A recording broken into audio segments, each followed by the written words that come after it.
malgré l'habitude, cela fait toujours tressaillir d'entendre un élève parler de solution d'un polynôme, de probabilité d'une variable aléatoire, de dérivée d'une intégrale, pour parler du supérieur, de dimension d'une famille d'éléments.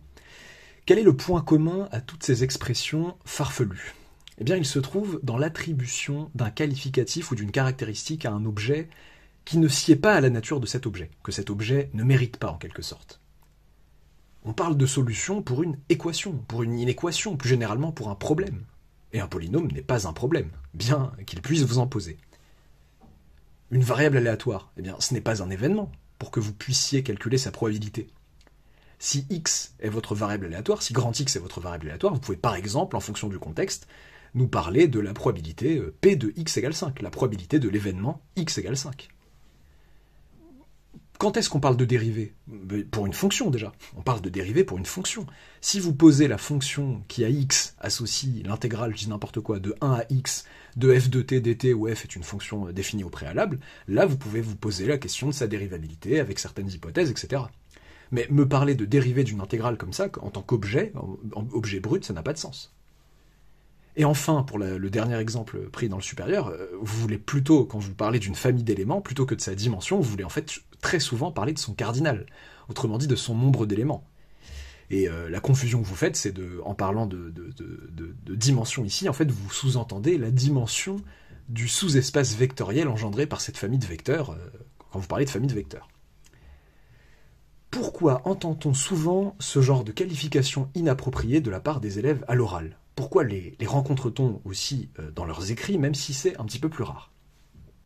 Il me semble qu'en apprenant le cours, si celui-ci est appris déjà, ce qui est pas mal, eh bien ces derniers, ces élèves, se focalisent sur les hypothèses et les conclusions de leurs théorèmes. On pourrait me dire, mais c'est génial, là. Qu'est-ce qu'on peut leur reprocher de se focaliser sur les hypothèses et les conclusions?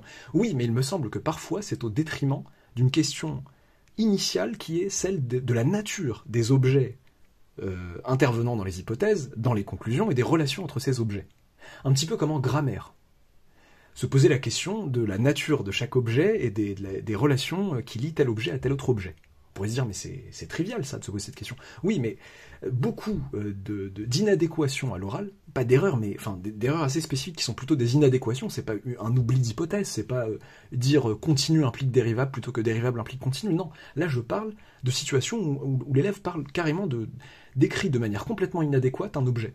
Comme si, je sais pas, je m'amusais à me poser la question de savoir si un rocher était ovipare ou vivipare, si je me souviens bien de mes cours de sciences naturelles. Question qui n'a aucun sens pour un rocher. Donc, un peu comme si on voyait les mathématiques comme une langue étrangère. Domestiquer une langue étrangère, je dirais pas commence par, des linguistes pourraient me reprendre, etc., mais nécessite de s'intéresser énormément à sa grammaire. Le fait de pouvoir parler aisément, d'avoir une compréhension orale, etc., permet de se débrouiller, mais pour domestiquer une langue, pour pouvoir prétendre en faire nôtre, en quelque sorte, eh bien, il faut manipuler sa grammaire.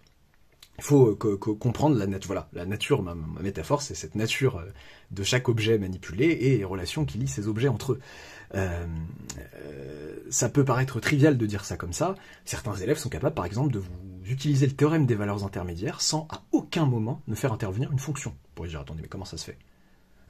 Oui, ils ont une équation.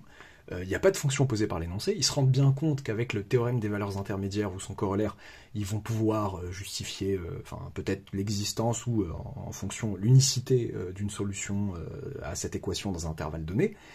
Ils posent pas de fonction.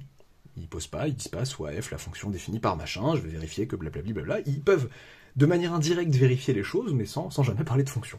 Donc ça ne concerne pas forcément des élèves qui sont complètement en difficulté et qui prennent pas d'initiative. Là pour le coup il y a prise d'initiative, mais prise d'initiative maladroite à cause du fait que effectivement voilà, on s'est peut-être pas assez posé la question de savoir quels objets étaient mis en œuvre dans tel théorème. Voilà, un peu comme si voilà, un élève débrouillard, je sais pas, un touriste débrouillard allait parler un peu, je sais pas moi, en Italie ou ailleurs, parler la langue sans aucune connaissance de la grammaire, etc. C'est bien pour communiquer, c'est très bien.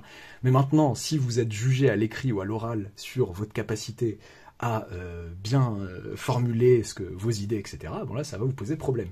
Ça à l'écrit, ça va rendre imprécis ce que vous dites. Et si, enfin, voilà, je reviens sur tout à l'heure quand je disais qu'on le voyait plus à l'oral qu'à l'écrit. Pourquoi on le voit plus souvent à l'oral qu'à l'écrit? Parce qu'à l'écrit, on peut se dire, voilà, il y a un énoncé, parfois long, parfois des préliminaires, parfois l'énoncé décrit bien les choses. Et en fait, l'élève va s'abriter un peu derrière la grammaire de l'énoncé, et va pas trop se risquer bon, il va reprendre les formulations des questions qui sont posées, ce qui peut être bien parfois, etc. Il va pas se risquer à aller plus loin, il va rester c'est comme si on était dans une situation d'interrogatoire, on parlait d'interrogation écrite, où l'élève fait de la rétention d'informations, il essaye d'aller au résultat, et en se disant plus je vais en dire, et plus on pourra retenir de choses contre moi, en quelque sorte. Ça le rend malheureusement, comme je disais, imprécis, et ça le limite dans ce qu'il peut faire. Et ça, c'est dommage.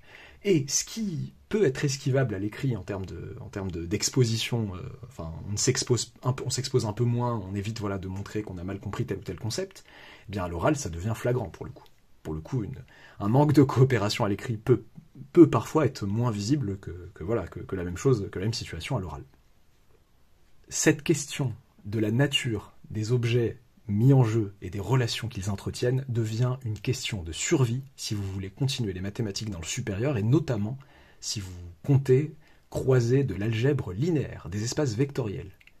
Ah, c'est la fiesta, c'est le festival. Des objets complètement différents peuvent être des vecteurs en fonction du contexte, les relations qui les lient sont très importantes, il faut savoir ce qui est un scalaire, qui est un vecteur, etc. Dans cette situation, si vous n'avez pas ce souci-là de, ce que je répète à chaque fois, cette phrase que je vais beaucoup répéter dans cet audio, la nature des objets et des relations qu'ils entretiennent, et des relations qui les lient, vous risquez d'avoir beaucoup de mal, et j'allais dire de passer un sale quart d'heure. Non, ça va pas durer un quart d'heure, l'algèbre linéaire. Donc voilà, il me semble, voilà, le conseil que je peux donner, conseil encore bateau, c'est en apprenant votre cours, bien évidemment, il s'agit toujours d'apprendre proprement les hypothèses des théorèmes, leurs conclusions, mais en amont, de se poser une question bête si elle ne s'est pas posée, si c'est pas évident pour vous, surtout qu'on vous introduit à la langue de nouveaux objets, etc. Quels objets interviennent dans ce théorème? C'est applicable sur qui? C'est valable pour qui? Qu'est-ce que c'est d'abord? Sur quel objet le théorème s'applique? Quels sont les objets intervenant en conclusion, pour éviter de dire quelque chose de complètement inapproprié, qui est même pas une erreur, comme je disais, d'inattention, d'oubli, d'hypothèse, de quelque chose qui va trop vite ou quoi, mais d'inadéquation totale. Voilà. N'oubliez pas de vous abonner si ce n'est pas encore fait, de liker la vidéo ou l'audio s'il vous a plu, et à bientôt pour une nouvelle vidéo.